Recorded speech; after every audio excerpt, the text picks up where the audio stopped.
Now, your vote counts, of course, but the Electoral College decides who will become the next president of the United States.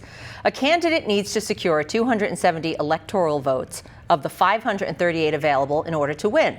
News 19's Mike Biermeister looked at this process, and he spoke with one of the electors who will cast their ballot in the Electoral College.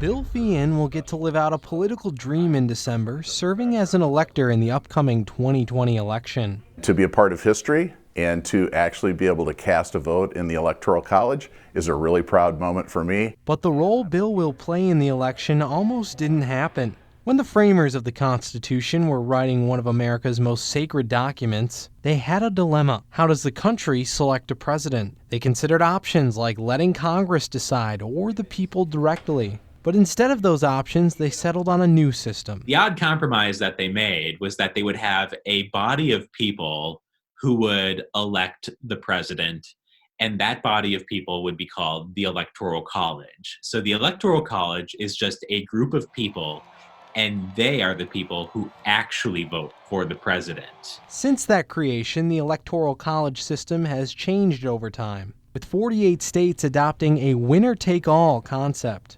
In today's world, the outcome of the popular vote is supposed to determine how a state's electoral votes are cast in December. Chergosky added that electors like Feehan are expected to go with the state's popular vote when they cast their ballots in December. Each state's congressional delegation decides how many electors vote.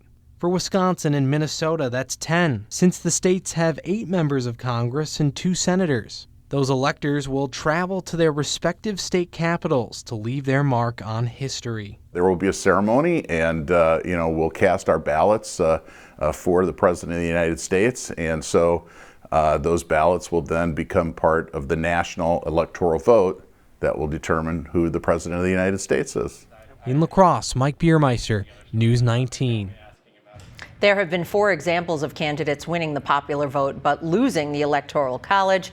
The 2 most recent are in 2000, when George Bush defeated Al Gore, and then in 2016, when Donald Trump defeated Hillary Clinton.